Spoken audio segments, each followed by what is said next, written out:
Bismillahirrahmanirrahim. Assalamualaikum warahmatullahi wabarakatuh.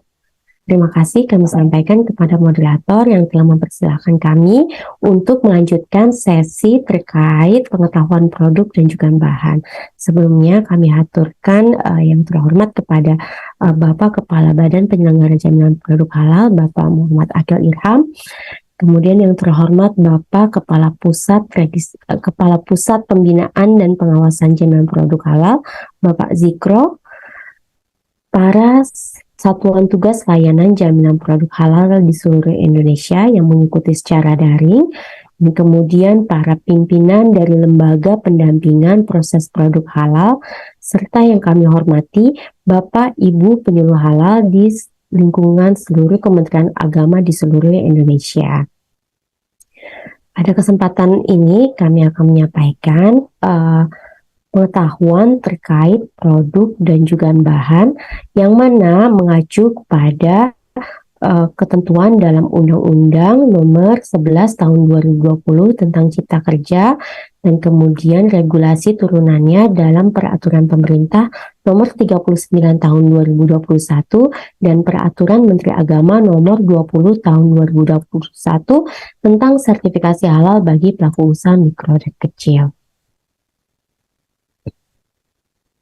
Adapun outline yang akan kami paparkan dalam sesi ini terdiri dari 3, yaitu pertama, paparan singkat terkait kriteria sistem jaminan produk halal, yang kedua, produk, dan yang ketiga adalah bahan.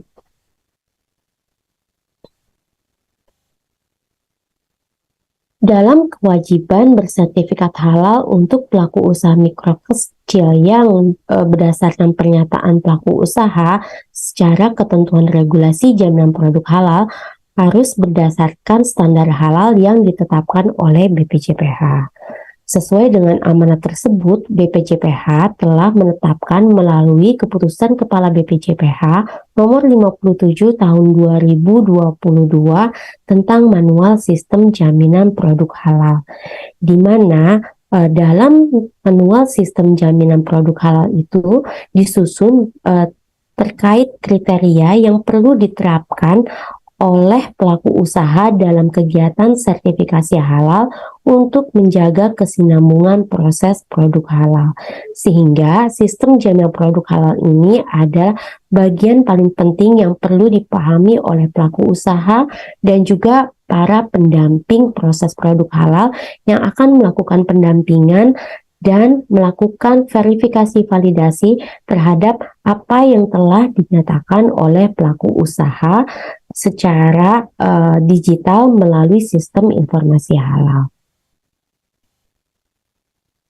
Dan dalam kriteria sistem jaminan produk halal terdapat 5 kerangka prinsip dasar yang disebut Arkan Al-Halal yang terdiri dari 1.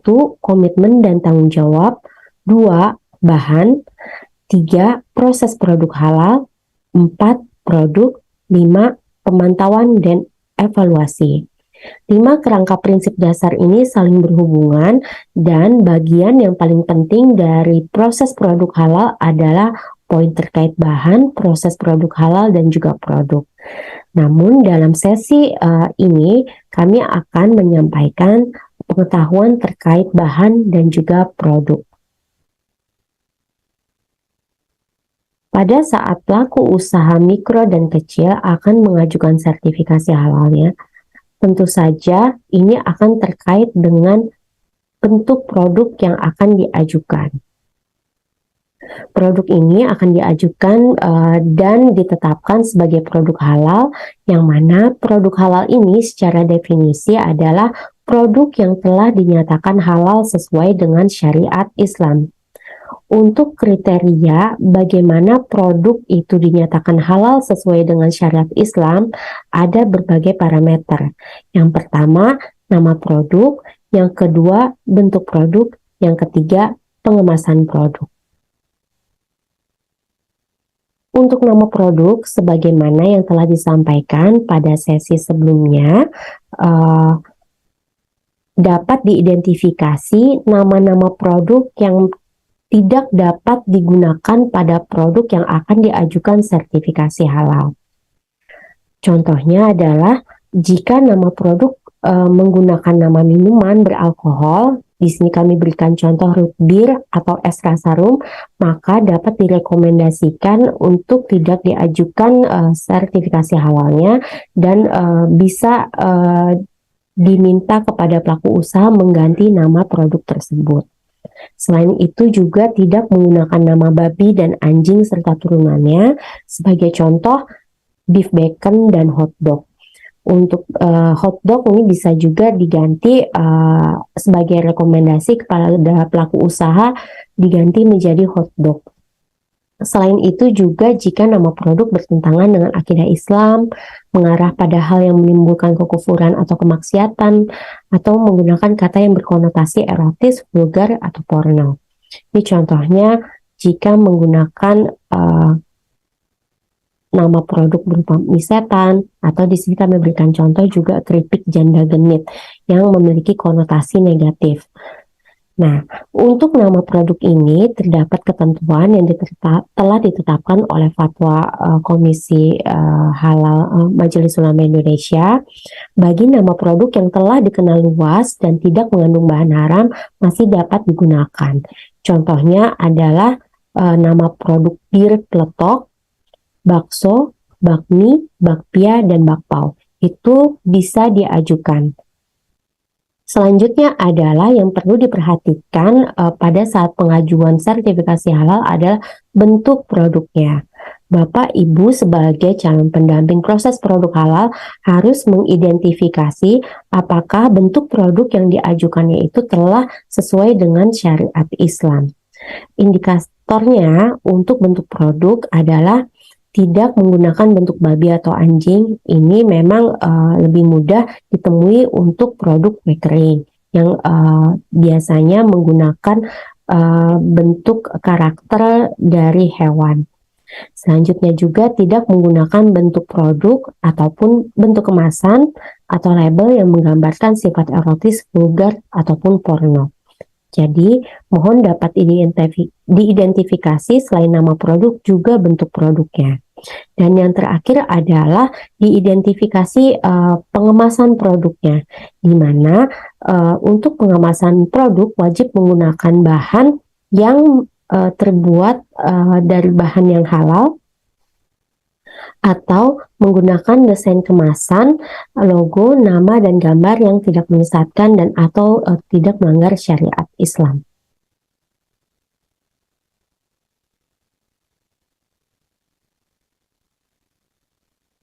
Untuk produk-produk tersebut kami kelompokkan dalam jenis produk sesuai dengan ketentuan Keputusan Menteri Agama nomor 748 tahun 2021. Namun untuk pengajuan self-declare jenis produk tersebut kami batasi dan kami tetapkan diatur dalam Keputusan Kepala BPJPH nomor 150 tahun 2022, yang mana dalam Keputusan Kepala BPJPH tersebut beberapa kelompok produk yang dapat diajukan self-declare itu secara garis besar hanya 3, yaitu makanan, minuman, dan obat. Untuk makanan terdiri dari 13 jenis produk, untuk minuman 1 jenis produk, dan untuk obat hanya 1 jenis produk. Secara rinci akan kami sampaikan dalam slide berikut. Jika Bapak Ibu mengamati dan mencoba mencermati isi dari lampiran Keputusan Menteri Agama nomor 748 tahun 2021 atau Keputusan Kepala BPJPH nomor 150 tahun 2022, terdapat lampiran jenis produk dengan bentuk tabel. Untuk tabelnya ini terdiri dari tabel yang berisi jenis produk, yang kedua rincian jenis produk, dan di mana rincian jenis produk ini berisi dari beberapa contoh produk yang terkait dengan jenis produk tersebut. Untuk yang pertama, susu dan analognya. Dalam jenis produk susu analognya terdapat klasifikasi produk dengan menggunakan digit 1.1. Untuk self-declare hanya menggunakan satu klasifikasi produk, yaitu makanan pencuci mulut berbahan dasar susu. Untuk contoh klasifikasi produk makanan pencuci mulut berbahan dasar susu ini yang telah ditetapkan untuk dapat diajukan sertifikasi halalnya melalui skema self-declare berupa es krim susu, es krim, atau es susu. Dan di sini juga kami telah coba petakan jenis produk dan jenis KBLI yang dapat digunakan antara jenis produk yang sesuai dengan KBLI pada NIB sebagai dasar pelaku usaha dalam mengajukan sertifikasi halal. KBLI ini merupakan klasifikasi baku yang dapat mengelompokkan lapangan usaha dari pelaku usaha, dan ini digunakan pada saat pelaku usaha mendaftarkan NIB, di mana NIB ini sebagai salah satu persyaratan untuk pelaku usaha sebelum mengajukan sertifikasi halal. Ini kami sediakan informasi ini sebagai acuan dan dapat dipilih oleh pelaku usaha atau juga dapat diinformasikan dari pendamping kepada pelaku usaha agar dapat menyesuaikan KBLI sesuai jenis produk yang telah ditetapkan. Untuk jenis produk susu dan analognya dapat menggunakan KBLI 10531. Selanjutnya adalah jenis produk lemak, minyak, dan emulsi minyak. Untuk jenis produk ini, klasifikasi produk yang dapat diajukan sertifikasi halalnya melalui skema self-declare adalah minyak. Contohnya yaitu minyak kemiri atau minyak kelapa mentah. Dan KBLI yang dapat dipilih oleh pelaku usaha untuk dapat diisi pada NIB adalah KBLI dengan 3 digit awal 104. Selanjutnya untuk jenis produk es untuk dimakan atau edible ice termasuk serbet dan sorbet. Ada beberapa klasifikasi produk untuk jenis produk es ini. Yang pertama adalah es untuk dimakan atau edible ice. Produk yang paling banyak diajukan sertifikasi halal melalui self-declare untuk klasifikasi produk ini adalah es batu untuk dijual atau dikonsumsi publik.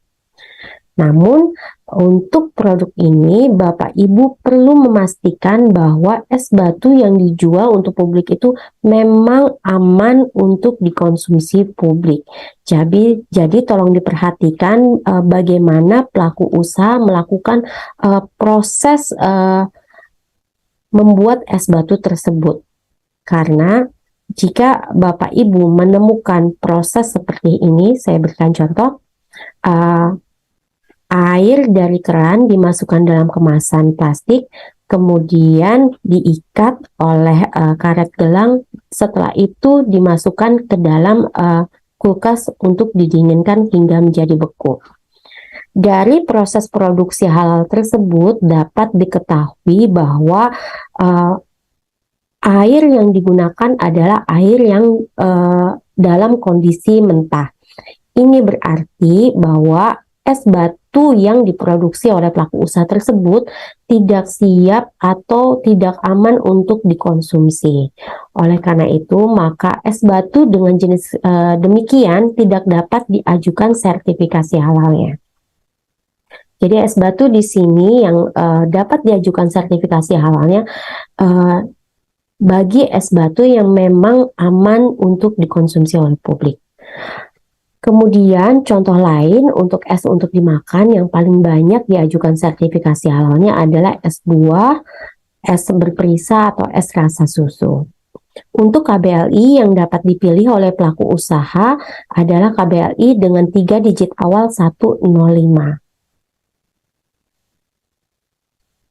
Selanjutnya adalah jenis produk buah dan sayur dengan pengolahan dan penambahan bahan tambahan pangan. Untuk jenis produk ini terdapat klasifikasi produk buah olahan dengan contoh asinan buah, rujak buah, manisan buah, cincau, keripik buah, dodol buah, atau wajit buah. Ini kami berikan contoh yang memang paling banyak diajukan sertifikasi halalnya pada tahun lalu. Tapi untuk secara rinci, contoh yang paling banyak dapat Bapak Ibu temukan dalam keputusan Kepala BPJPH nomor 150 tahun 2022. Selanjutnya, untuk jenis produk buah dan sayur ini, ada klasifikasi produk sayur, rumput laut, kacang, dan biji-bijian segar yang dilakukan pengolahan dan diberikan bahan tambahan pangan. Untuk contoh produknya adalah kuaci, emping melinjo, selai kacang, pasta tomat, kimchi, keripik bayam, keripik jamur, ataupun getuk singkong. Untuk KBLI yang dapat dipilih ini sangat banyak, ini silakan disesuaikan dengan produk yang diajukan sertifikat halalnya. Di sini contohnya ada dengan 3 digit awal 102, 103, atau 107. Saya berikan contoh, jika produknya berupa asinan buah, maka dapat digunakan KBLI 10311 Industri Pengasinan Buah-buahan dan Sayuran. Selanjutnya adalah jenis produk kembang gula, permen, dan coklat, di mana dalam jenis produk ini terdapat 3 rincian jenis 3 klasifikasi produk. Yang pertama adalah produk kakao dan coklat termasuk produk pengganti coklat. Yang kedua kembang gula atau permen. Yang ketiga adalah gula dekorasi. Untuk contohnya diantaranya adalah bubuk minuman coklat atau pralin atau coklat isi. Kemudian bisa juga berupa gula kapas, gulali, enting-enting, atau juga saus topping olesan coklat atau olesan manis. Di mana untuk KBLI yang dapat digunakan adalah KBLI dengan 3 digit awal 107. Selanjutnya jenis produk serealia dan produk serealia yang merupakan produk turunan dari biji serealia, akar dan umbi, kacang-kacangan, dan empulur dengan pengolahan dan penambahan bahan tambahan pangan. Untuk jenis produk serealia ini memiliki klasifikasi produk yang banyak untuk dapat diajukan sertifikasi halalnya melalui skema self-declare. Yang pertama, untuk klasifikasi produk biji-bijian olahan, contoh produknya adalah emping beras atau gaplek. Kemudian klasifikasi produk tepung dan pati dengan penambahan bahan tambahan. Untuk contoh produknya bisa berupa tepung beras ketan, tepung kacang hijau, tepung kacang merah, dan sebagainya. Selanjutnya adalah klasifikasi produk serealia untuk sarapan termasuk roll oat. Ini yang paling mudah didapatkan adalah untuk produk nasi dan jagung. Dan KBLI yang dapat digunakan ini khusus untuk serealia bisa menggunakan KBLI dengan digit 106, atau juga jika dalam bentuk keripik atau kerupuk bisa menggunakan KBLI industri kerupuk, keripik, peyek, dan sejenisnya. Selanjutnya masih dengan jenis produk serealia dan produk serealia olahan, ada juga klasifikasi produk pasta dan mie serta produk sejenisnya.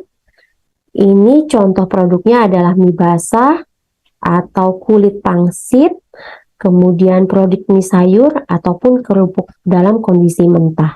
Jadi jika pelaku usaha memang menjual kerupuknya dalam kondisi mentah, dapat digolongkan dalam klasifikasi produk pasta dan mie serta produk sejenisnya. Selanjutnya adalah klasifikasi produk makanan pencuci mulut berbasis serealia. Untuk hal ini contoh produknya adalah sagu atau pati mutiara. Dan kemudian klasifikasi produk tepung untuk adonan, dan ini paling banyak diajukan sertifikasi halal. Untuk contoh produknya adalah tepung sebagai pelapis, tepung bumbu, atau tepung bakwan. Untuk KBLI ini bisa digunakan KBLI dengan 3 digit awal 106 atau 107. Dan yang terakhir dari jenis produk serealia ini ada klasifikasi produk kedelai. Sebagai contoh untuk produknya adalah tahu, tauco, dan tempe. Dan untuk KBLI yang dapat digunakan ini bisa KBLI dengan digit 103 atau 107. Selanjutnya dari makanan, ada jenis produk bakery, di mana di sini untuk produk bakery ada 5 klasifikasi produk, yaitu roti dan produk bakery tawar, produk bakery istimewa, kue basah atau semi basah berbahan dasar beras dan lainnya, kue kering, dan puding siap santap dengan menggunakan KBLI dengan digit 107. Untuk contoh produknya mungkin Bapak Ibu sering menemui di wilayah masing-masing.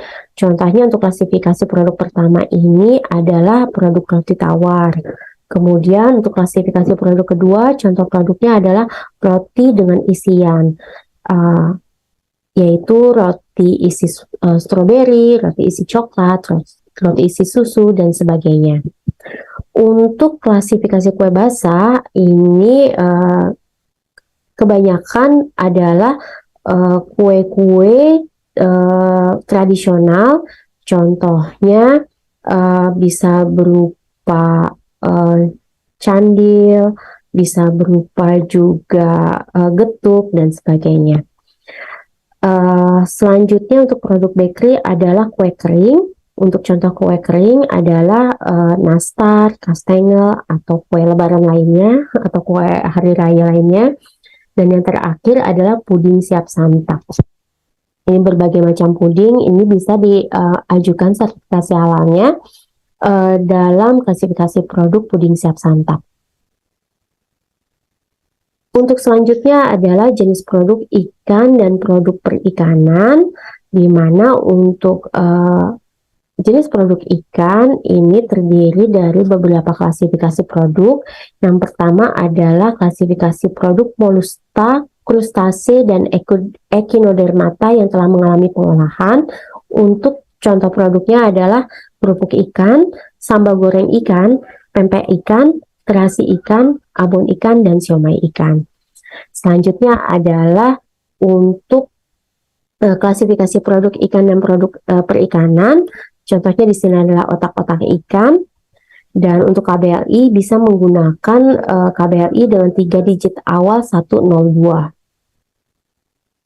Masih jenis produk ikan, di sini ada tambahan KBLI yang dapat digunakan adalah KBLI dengan digit 107. Namun silakan sesuaikan dengan nama produk yang diajukan. Contohnya di sini saya berikan KBLI industri kerupuk, keripik, peyek, dan sejenisnya. Jika yang akan diajukan adalah kerupuk udang, ini bisa menggunakan KBLI tersebut. Selanjutnya adalah jenis produk telur olahan dan produk-produk telur hasil olahan, yang contoh paling banyak yang dapat diajukan sertifikasi halalnya melalui skema self-declare adalah telur asin. Dan di sini KBLI yang dapat dipilih untuk jenis produk telur adalah KBLI dengan 3 digit awal 107. Dan di sini ada KBLI industri kue basah, ini khusus untuk produk martabak telur. Tapi ini memang jika pelaku usaha tersebut hanya menjual satu produk martabak telur saja, dapat memilih KBLI industri kue basah. Untuk selanjutnya adalah jenis produk gula dan pemanis termasuk madu, di mana untuk jenis produk ini terdapat 3 klasifikasi produk, yaitu gula palma dengan contoh gula kelapa dan juga gula aren yang paling banyak diajukan sertifikasi halalnya. Kemudian gula dan sirup lainnya, ini contoh produknya adalah sirup buah, sirup teh atau sirup kopi. Kemudian dan yang paling banyak dari jenis produk ini yang dapat diajukan sertifikasi halal melalui skema self-declare adalah madu. Dan untuk KBLI yang dapat digunakan adalah KBLI dengan 3 digit awal 107. Selanjutnya lagi adalah jenis produk garam, rempah, sup, saus, salad, serta produk protein. Di mana untuk jenis produk garam rempah ini terdiri dari 3 klasifikasi produk. Yang pertama adalah garam dengan bahan tambahan pangan. Ini contoh produknya adalah garam campuran dan garam berbumbu. Yang kedua adalah bumbu. Ini contohnya adalah bumbu rasa ikan, bumbu rasa udang, rempah bumbu, atau kaldu. Ini dapat diajukan dalam klasifikasi produk ini. Dan yang paling banyak dari jenis produk garam ini adalah saus dan produk sejenisnya, dengan contoh produk berupa sambal. Untuk KBLI yang dapat digunakan adalah KBLI 102 atau 107.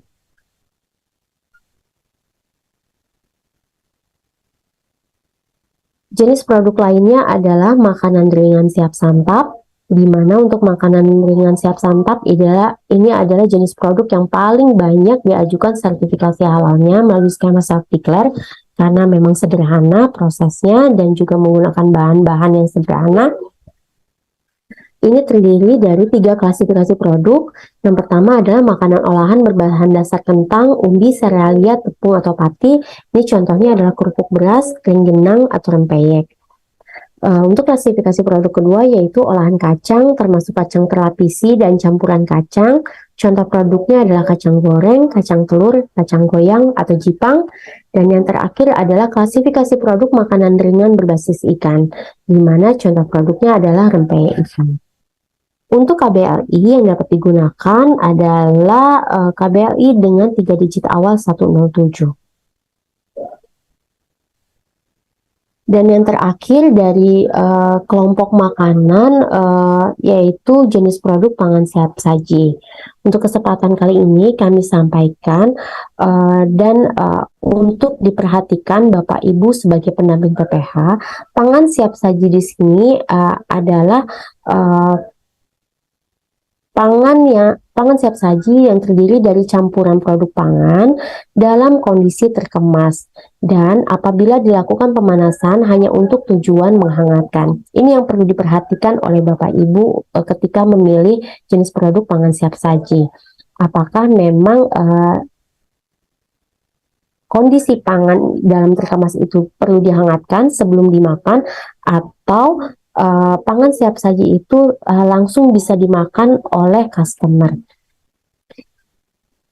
Dan kemudian ada kriteria lain dari pangan siap saji. Jika pangan siap saji ini memiliki umur simpan selama 7 hari atau lebih pada kondisi sesuai dengan petunjuk penyimpanan. Jadi ada petunjuk penyimpanan bagaimana produk tersebut disimpan. Dan untuk klasifikasi produk dari jenis produk pangan siap saji ini terdiri dari pangan siap saji baik berbasis nasi, berbasis mie atau bihun, berbasis kentang, berbasis pasta, berbasis umbi, berbasis roti, berbasis kuah, berbasis sayuran atau lainnya. Untuk evaluasi dari pihak kami dari pengajuan jenis produk pangan siap saji ini, ternyata banyak kekeliruan yang belum dipahami oleh pendamping proses produk halal, di mana pangan yang dapat diajukan sertifikasi halalnya ini adalah pangan yang bisa langsung dimakan kepada customer.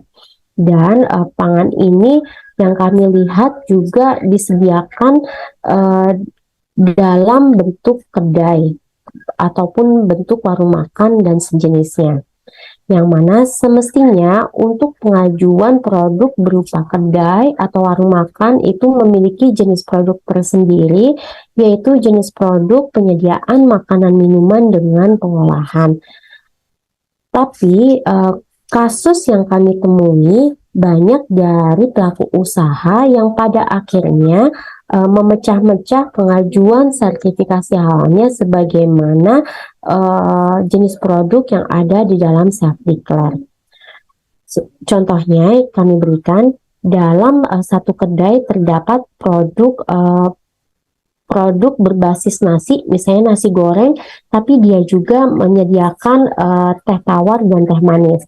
Pelaku usaha tersebut akan pecah yang semestinya diajukan dalam satu permohonan dalam jenis produk penyediaan makanan minuman dengan pengolahan, tapi dia pecah untuk dimasukkan ke dalam self-declare.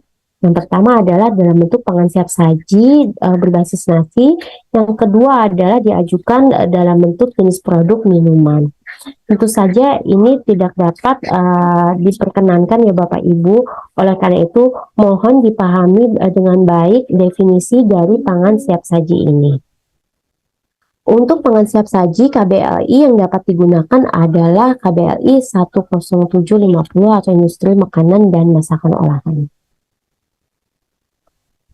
Selanjutnya adalah untuk kelompok minuman, ini hanya terdiri dari satu jenis produk, yaitu minuman dengan pengolahan dengan 3 klasifikasi produk, dan memang mohon maaf, lebih dari 3 klasifikasi produk, dan yang paling banyak untuk contoh-contoh di sini Bapak Ibu bisa lihat, ini bisa berupa sari buah, sari sayuran, minuman jelly atau minuman sari buah. Dan untuk KBLI yang dapat digunakan adalah KBLI industri minuman. Selanjutnya adalah untuk produk kopi bubuk atau kopi, minuman serbuk kopi atau minuman sari kacang hijau, minuman susu ataupun minuman tradisional yang berupa bandrek, bajigur, gedang jahe, ini dapat diajukan dengan memiliki KBLI industri minuman. Dan yang terakhir, jenis produk yang dapat diajukan sertifikasi halalnya melalui skema self-declare adalah obat tradisional, tapi khusus dalam bentuk jamu atau ekstrak bahan alam, dan dengan penggunaan KBLI industri produk obat tradisional untuk manusia. Demikian terkait penjelasan tentang produk. Dan tentu saja dari produk-produk yang akan diajukan sertifikasi halalnya, sebagaimana prinsip sertifikasi halal bukan hanya mengidentifikasi nama produk yang akan diajukan sertifikasi halalnya, namun sebagai pendamping proses produk halal perlu melakukan ketertelusuran dari bahan yang akan digunakan oleh pelaku usaha dalam memproduksi produk tersebut. Bahan ini secara definisi adalah unsur yang digunakan untuk membuat atau menghasilkan produk yang dipersyaratkan dalam sistem jaminan produk halal, di mana bahan ini mencakup 5 kategori, yaitu bahan baku, bahan tambahan, bahan penolong, kemasan produk, dan bahan penolong pencucian. Untuk bahan baku dan bahan tambahan, ini adalah bahan-bahan yang digunakan dalam pembuatan produk dan menjadi bagian dari komposisi produk atau ingredient, sedangkan bahan penolong adalah bahan yang digunakan untuk membantu proses produksi, tetapi tidak menjadi bagian dari komposisi. Sebagai contoh untuk bahan penolong adalah enzim, kemudian bahan pelarut, air untuk mencuci peralatan, atau kuas untuk mengoles. Sedangkan untuk kemasan produk ini, sebagaimana ketentuan yang di awal tadi, ini perlu dijelaskan kemasan produknya berupa apa, apakah kemasan dalam plastik, kemasan kertas, atau kemasan karton, dan ini untuk mengidentifikasi apakah dalam kemasan tersebut terdapat nama, simbol, gambar yang akan bertentangan dengan syariat Islam. Dan kemudian yang terakhir, mengapa perlu diketahui juga bahan penolong pencucian, ini terkait bahan apa yang digunakan oleh UMK dalam proses pencucian peralatan atau fasilitas lain agar terbebas dari najis. Untuk kriteria bahan dalam self-declare ini ada hal penting yang perlu diketahui, di mana kriteria bahannya itu sudah dipastikan kehalalannya atau tidak menggunakan bahan berbahaya. Untuk bahan yang digunakan yang sudah dipastikan kehalalannya ini perlu dibuktikan dengan sertifikat halal, atau bahan tersebut termasuk dalam daftar bahan sesuai Keputusan Menteri Agama Nomor 1360 Tahun 2021 tentang bahan yang dikecualikan dari kewajiban bersertifikat halal. Ini yang perlu dipastikan oleh Bapak Ibu sebelum melakukan proses verifikasi dan validasi terhadap ajuan sertifikasi halal pelaku usaha mikro dan kecil. Dan kemudian dari cakupan bahan-bahan tersebut yang perlu dilakukan identifikasi, perlu Bapak Ibu ketahui bahwa bahan-bahan tersebut dikategorikan menjadi 2 kategori, dan 2 kategori ini akan muncul dalam laporan hasil verifikasi dan validasi pendamping proses produk halal yang akan dihasilkan melalui sistem informasi halal. Kategori bahan pertama disebut bahan tidak diragukan, dan yang kedua adalah bahan yang diragukan. Untuk bahan tidak diragukan adalah bahan yang tidak kritis dari aspek halal, sehingga untuk bahan ini tidak harus dilengkapi dengan bukti sertifikat halal. Namun, untuk bahan-bahan ini perlu mengacu pada KMA nomor 1360 tahun 2021. Dan yang kedua adalah untuk bahan-bahan diragukan, ini contohnya adalah apakah bahan tersebut berasal dari atau mengandung unsur hewan sembelihan dan turunannya. Kemudian untuk bahan yang memang sulit ditelusuri kehalalannya. Yang ketiga adalah apakah bahan tersebut mengandung bahan yang kompleks, ditinjau dari sisi kekritisan bahan dan kerumitan proses pembuatannya, atau bahan berupa flavor dan fragrance. Untuk bahan diragukan ini sebagai kecukupan dokumennya dapat dibuktikan dengan sertifikat halal, atau jika tidak memiliki sertifikat halal perlu dijelaskan bagaimana proses produksi dari bahan tersebut. Dan secara rinci contoh-contoh antara bahan tidak diragukan atau bahan diragukan, baik yang perlu dibuktikan dengan sertifikat halal ataupun untuk bahan-bahan yang perlu dijelaskan proses produksi halalnya, kami sampaikan dalam slide berikut. Untuk bahan tidak diragukan, ini kami kelompokkan juga sebagaimana Keputusan Kepala BPJPH nomor 58 tahun 2021 tentang instrumen verifikasi dan validasi pendamping proses produk halal, di mana untuk bahan tidak diragukan ini mencakup bahan nabati, bahan kimia, air murni, madu murni, royal jelly murni, bahan tambang, telur segar, dan ikan segar. Dan Bapak Ibu bisa melihat beberapa contoh dari kelompok bahan tersebut. Misalnya untuk bahan nabati adalah sayuran segar, buah segar, kacang-kacangan segar, atau juga bentuk rempah-rempah kondisi segar. Dan selanjutnya sampai dengan di sini kami berikan contoh untuk ikan segar. Ini adalah khusus untuk ikan hewan air yang memang digunakan dalam kondisi segar oleh pelaku usaha UMK dalam memproduksi produknya.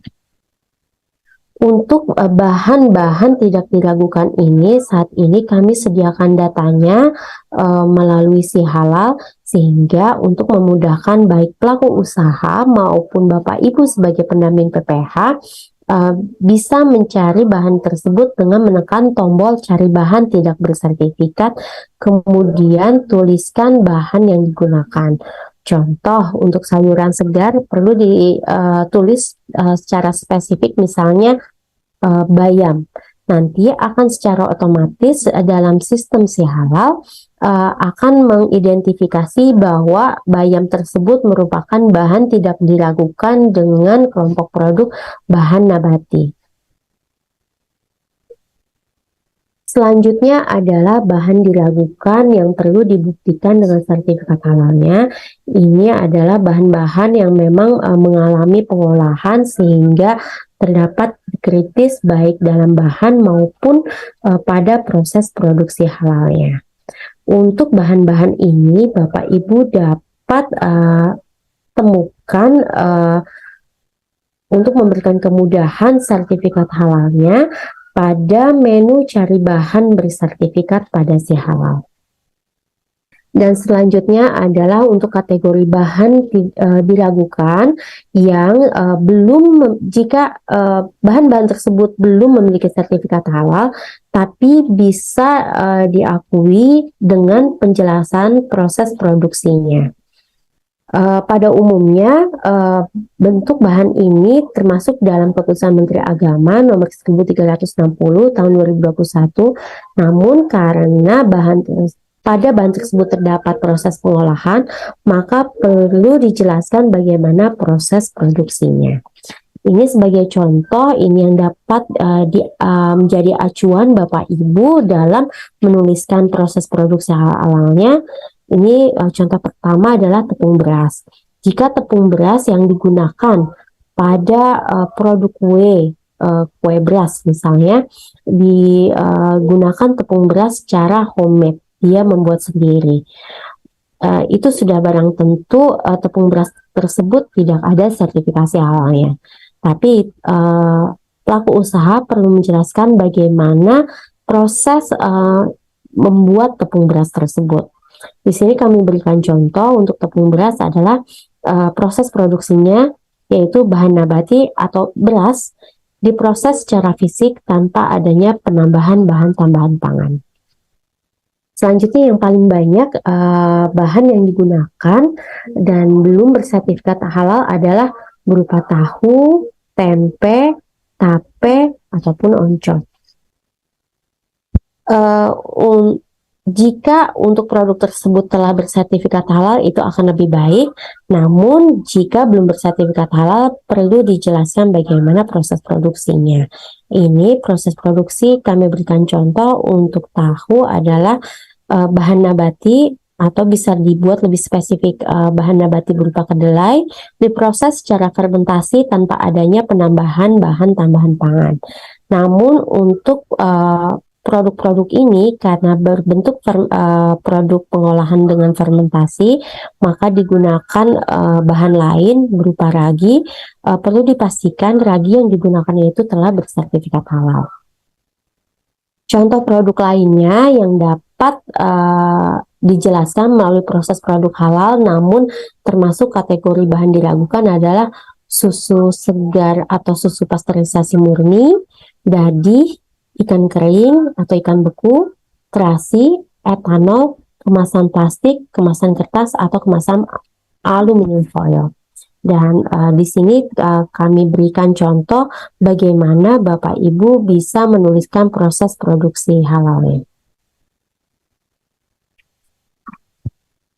Dari penjelasan terkait produk dan bahan yang digunakan dalam produksi pelaku usaha mikro dan kecil, izinkan kami melakukan simulasi bagaimana tata cara Bapak Ibu bisa membantu pelaku usaha mikro dan kecil dalam mengidentifikasi. Dari pertama adalah nama produk, jenis produk yang digunakan, dan bahan-bahan apa saja yang digunakan dalam produknya.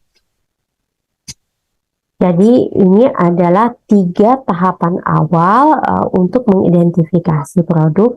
Pertama adalah mengidentifikasi dari nama produk pelaku usaha UMK yang diajukan dalam satu merek yang diproduksi oleh pelaku usaha.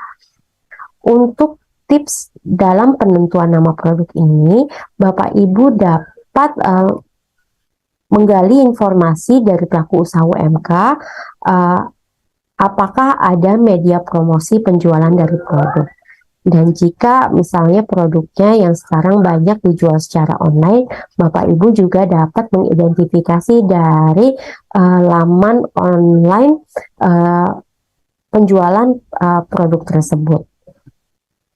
Di situ Bapak Ibu dapat mengetahui bahwa berapa banyak produk yang dijual dalam satu merek, dan kemudian yang paling penting adalah apakah produk yang dimiliki oleh pelaku usaha UMK tersebut memiliki varian rasa atau tidak. Selanjutnya, setelah mengidentifikasi nama produk, dapat diidentifikasi jenis produk dari nama produk tersebut. Dan kemudian setelah mengidentifikasi jenis produk dari produk tersebut, dapat dipilih KBLI yang sesuai dengan jenis produk. Setelah itu, Bapak Ibu dapat membantu mengidentifikasi penggunaan bahan yang digunakan pada proses produksi, dan Bapak Ibu sebagai pendamping PPH juga perlu menggali informasi apakah pelaku usaha UMK tersebut memiliki daftar bahan alternatif atau bahan pengganti jika bahan baku yang biasanya digunakan itu tidak tersedia di tempat pembelian. Untuk mengidentifikasi awal dari daftar bahan ini, Bapak Ibu bisa melihat dari komposisi bahan, terutama untuk bahan yang memang dikemas dalam kemasan tertentu. Yang kedua adalah diidentifikasi dari resep yang digunakan oleh pelaku usaha, dan yang terakhir adalah mengidentifikasi langsung pada saat proses verifikasi validasi di fasilitas produksi.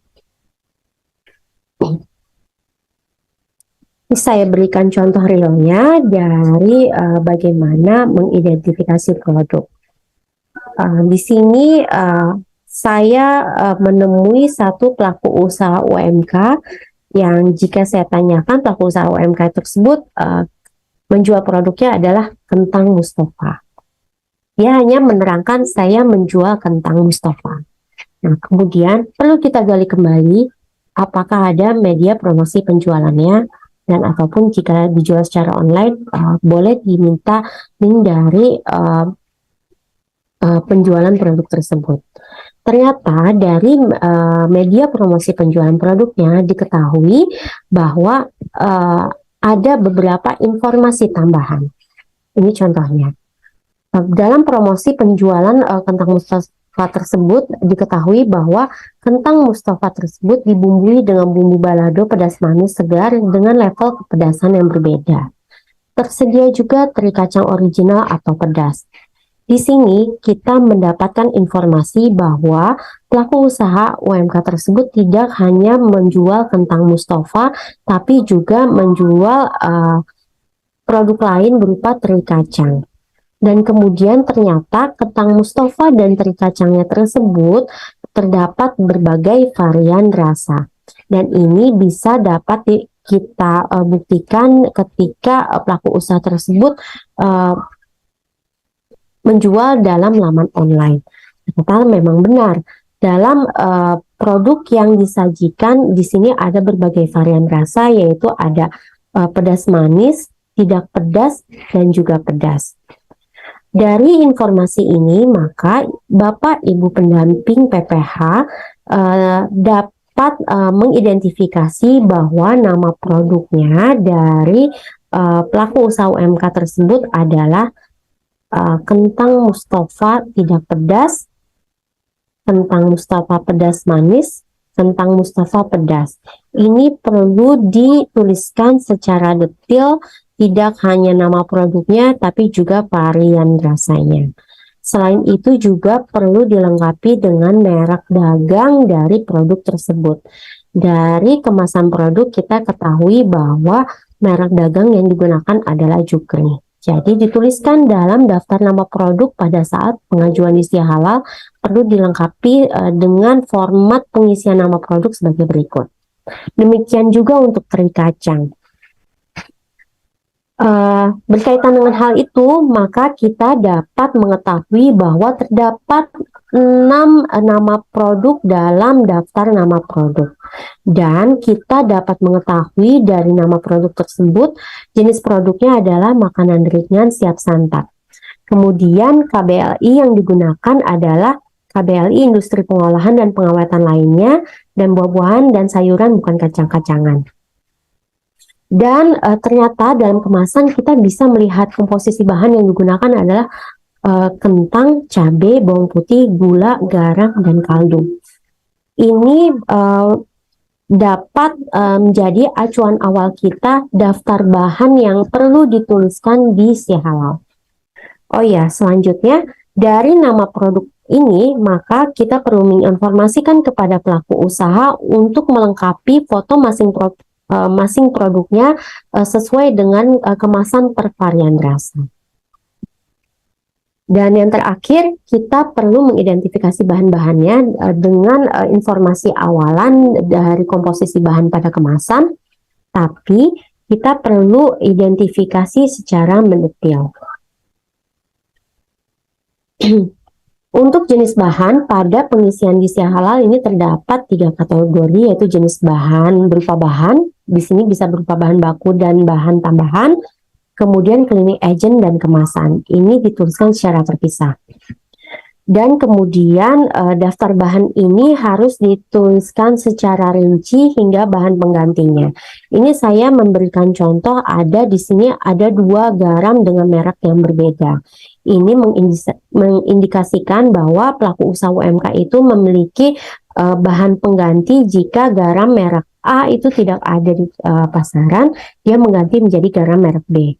Demikian juga minyak goreng yang sedianya yang biasa dia gunakan adalah minyak goreng merek D, kemudian jika tidak ada dia akan mengganti dengan minyak goreng merek E. Tapi sebagaimana kriteria Saviclar, produk-produk tersebut tetap harus dapat dibuktikan kehalalannya dengan sertifikat halal. Dan ini contoh bagaimana mengelompokkan bahan, apakah dia termasuk bahan diragukan atau tidak diragukan, dan untuk bahan-bahan tidak diragukan bagaimana mengklasifikasikan bahannya. Di sini kami berikan contoh, kentang termasuk bahan nabati, kemudian teri kering termasuk bahan ikan segar. Dan ini adalah kecukupan dokumen yang perlu dipersiapkan oleh pelaku usaha dan perlu diverifikasi validasi pendamping pada saat melakukan pemeriksaan langsung di fasilitas produksi. Demikian Bapak Ibu yang dapat kami sampaikan terkait informasi dan pengetahuan produk dan juga bahan. Sebagai pernyataan terakhir dari kami, untuk mengulas kembali terkait produk dan bahan, Bapak Ibu bisa membaca kembali Keputusan Menteri Agama nomor 748 tahun 2021 tentang jenis produk yang terkena kewajiban bersertifikat halal. Kemudian Keputusan Menteri Agama nomor 1360 tahun 2021 tentang bahan yang dikecualikan dari kewajiban bersertifikat halal. Dan yang paling penting adalah Keputusan Kepala BPJPH nomor 150 tahun 2022. Dan sebagai acuan untuk Bapak Ibu melakukan verifikasi validasi di lapangan, bisa mengacu pada Keputusan Kepala BPJPH nomor 58 tahun 2022. Demikian dari saya, dan untuk mengakhiri sesi siang ini, saya ucapkan Alhamdulillah. Wassalamualaikum warahmatullahi wabarakatuh.